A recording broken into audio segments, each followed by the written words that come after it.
Anxiety is almost always framed as a weakness, something to overcome, to suppress, to manage. But what if we've misunderstood it entirely? What if anxiety isn't your enemy, but your initiation? A hidden signal, not that something's wrong, but that something deeper is waking up. Soren Kierkegaard didn't see anxiety as a flaw. He saw it as a signpost on the path of becoming. To him, anxiety wasn't a disorder. It was the dizziness of freedom, a spiritual tension that arises not because you're broken, but because you're standing face to face with your own infinite potential. He teaches us not to run from discomfort. We listen to it, we study it, we transmute it, because hidden within anxiety is the same energy that fuels greatness, if you're willing to see it. We usually think anxiety is caused by fear, fear of failure, fear of the unknown, fear of not being good enough. And while there's truth in that, Kierkegaard saw something deeper. He believed that anxiety doesn't arise from what limits us. It arises from what frees us. The moment you realize you're not just a product of your past, not bound by your role, your title, or even your conditioning, that's when anxiety begins. Because now the possibilities are endless, and that's not just exciting, it's terrifying. Think about it. When you were a child, decisions were made for you. You lived inside boundaries you didn't question. But as you grow, those boundaries dissolve. You become aware that you can choose who you want to be. You can take a new path, leave what no longer serves you, redefine yourself completely. That freedom, the freedom to shape your identity, your purpose, your future, comes with a kind of existential vertigo. Kierkegaard called this the dizziness of freedom. It's the feeling of standing at the edge of a cliff, not because you're afraid someone will push you, but because you know you could jump. That moment, the realization of your own agency, is the birthplace of anxiety. And this is where most people stop. They turn away. They seek structure. They let others decide for them. They say things like, "Just tell me what to do," or "I wish I could go back to when life was simpler." But the few who don't turn away, who choose to sit with that dizziness, to face their freedom instead of hiding from it, those are the ones who begin to awaken. Anxiety, then, isn't weakness. It's not evidence of brokenness. It's a sign that you are awake to your own potential. It means you're no longer operating on autopilot. It means you've glimpsed the infinite, and now you must choose. And that is the beginning of greatness. Because the self is not found. It is forged in the space between what is and what could be. Anxiety doesn't haunt the mechanical. It doesn't trouble the deeply distracted. It doesn't visit the one who lives entirely in habit, who never questions, never pauses, never reflects. No anxiety comes to those who are beginning to awaken. For Kierkegaard, anxiety is not an illness. It is not something to be cured or pushed away. It is instead a necessary consequence of spiritual growth. When you start becoming aware of yourself, not the image you show the world, but the deeper self beneath that, you feel it. It rises like smoke from a fire you didn't know was burning. This is the kind of anxiety Kierkegaard speaks of, not panic, not clinical pathology, but existential unease, the tension that arises when the self glimpses its own depth and realizes it has not yet become what it could be. It's subtle, but powerful. You may feel it as restlessness, as a lingering sense of not belonging in the roles you've outgrown, as discomfort in routines that once felt safe, or as quiet dissatisfaction in things that are supposed to fulfill you. This is not failure, it is awakening. Because before awakening, you mistake the external for the internal. You think your career is your purpose, your personality is yourself, your reputation is your value. But anxiety begins when those masks start to crack, when your soul whispers, "There's more." And when that whisper becomes a voice, the life you've built around silence starts to shake. That's the real meaning of this stage. Anxiety is the soul's announcement that the false self can no longer sustain you. This is where the work begins. Most people will suppress it, numb it, or distract themselves from it. But the few who dare to listen, who sit with that discomfort instead of running from it, will find that anxiety was never the enemy. It was a message, a fire alarm in the temple of the self. Not a warning of destruction, but a call to rebuild, consciously, courageously, and in alignment with who you truly are. Anxiety doesn't mean you're lost. It means you're no longer willing to stay asleep. To understand anxiety in Kierkegaard's framework, you have to understand the human paradox. We live caught between two dimensions, the finite and the infinite. The finite is the everyday world, the visible, the structured. It's your job, your routine, your obligations. It's comfort zones, social roles, expectations, all the things that give form and predictability to your life. But you are not only finite, you are also infinite.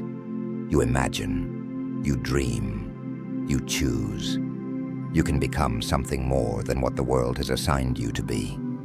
And in that very capacity, to imagine beyond your current form, lies the seed of anxiety. Anxiety, according to Kierkegaard, is not a flaw in your nature. It's a natural result of your dual nature. You are a self that is becoming. And every time your infinite possibilities brush up against the limits of your current reality, you feel tension. That tension is anxiety. Not the kind triggered by danger or trauma, but a spiritual friction. The discomfort of knowing you could become more, and yet not knowing how, or fearing what it might cost. You see, the finite wants safety. It wants clear labels and a life you can control. But the infinite wants meaning. It wants freedom, even if that freedom terrifies you. The great lie of modern life is that you can live fully by staying only in the finite. But the soul knows better. When you deny the infinite in yourself, Kierkegaard says, you don't find peace, you find despair. And when you try to leap into the infinite without grounding, you lose yourself in fantasy and fall again. The only real path is to hold both, to live in the finite world, but remain open to the infinite within you, to show up in your duties, your discipline, your relationships, but carry within you the awareness that you are more than all of them. Anxiety arises in that sacred middle ground. But so does authenticity, so does awakening, and so does greatness. Because when you learn to live in the tension without fleeing either side, you don't collapse under the weight of your potential. You begin to rise into it. Kierkegaard understood that anxiety is not neutral. It presents a choice, one that defines who we become. When faced with anxiety, you stand at a threshold. You can either step forward into your freedom and possibility, or you can step backward into denial, distraction, and despair. This is the hidden danger of anxiety. If you don't face it consciously, it doesn't disappear. It mutates. It becomes despair. Despair, in Kierkegaard's terms, is not loud or dramatic. It's quiet. It's subtle. It shows up as resignation. numbness, living someone else's life. It's the creeping sense that you've settled, that you've shrunk to fit inside a version of yourself that feels safe, but false. And yet millions live this way every day. They never confront their anxiety because they were never taught to see it as sacred. They were taught it was a malfunction, a flaw. So instead of moving through it, they try to avoid it with entertainment, achievement, consumption, or spiritual bypassing. But avoidance doesn't eliminate anxiety. It just delays the confrontation. And over time, that avoidance becomes despair, the sickness of the soul that no longer believes in its own potential. Kierkegaard called this the sickness unto death, not the death of the body, but of the possibility of the self. Yet there is another path. The few who recognize anxiety for what it is, an invitation to become, can use it as a gateway. They face their freedom, they acknowledge their fear, and instead of running from the unknown, they step toward it. This is not easy, it's not instant, but it is the path to transcendence.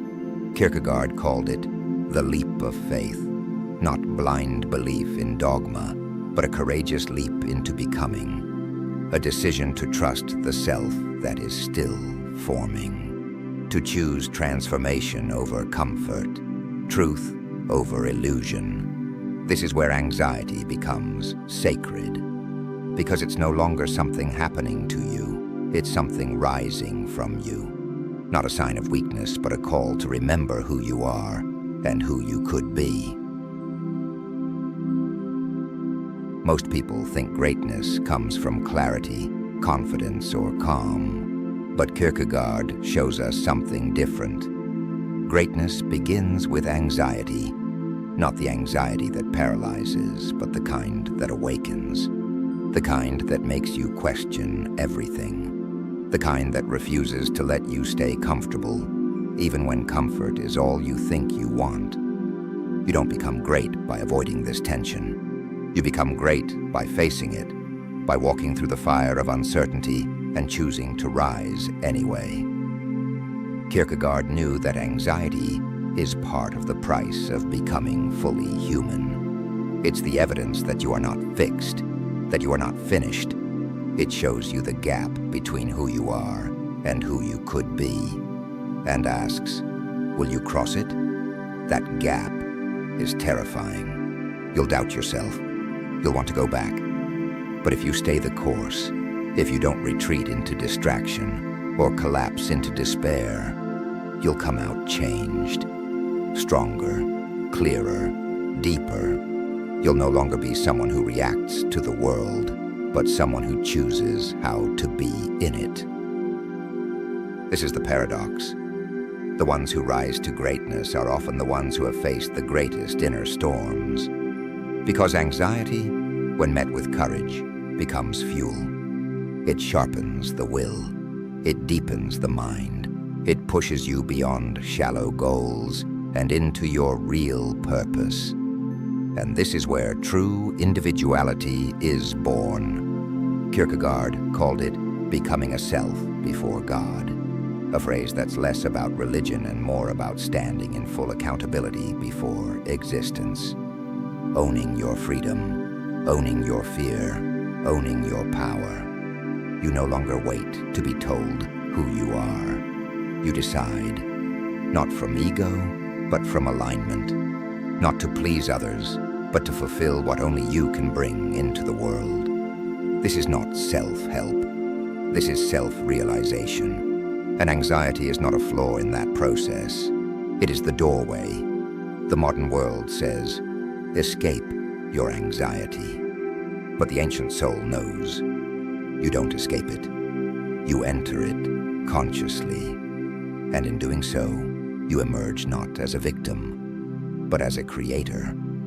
Let us finalize by saying that anxiety is not your curse, it's your call. It appears not to punish you, but to awaken you, to remind you that you are not here to drift, to obey, or to conform. You are here to become. Anxiety is not the end, It's the beginning. The moment your soul becomes aware of its freedom, the moment you glimpse your own potential and tremble at its weight, that is the moment the true self begins to form. You can run from it, or you can rise with it. The world tells you to silence anxiety, but ancient wisdom knows better. It tells you to enter it, to walk through the fire, because what waits on the other side is not more fear, but clarity, depth, and authentic power. This is not self-help. This is self-initiation. And the storm inside you, that's not chaos. That's the beginning of the work. This is the path we walk at Arcane Praxis, where discomfort is not weakness, but the doorway to inner mastery. You're not broken, you're becoming, and anxiety is your first teacher.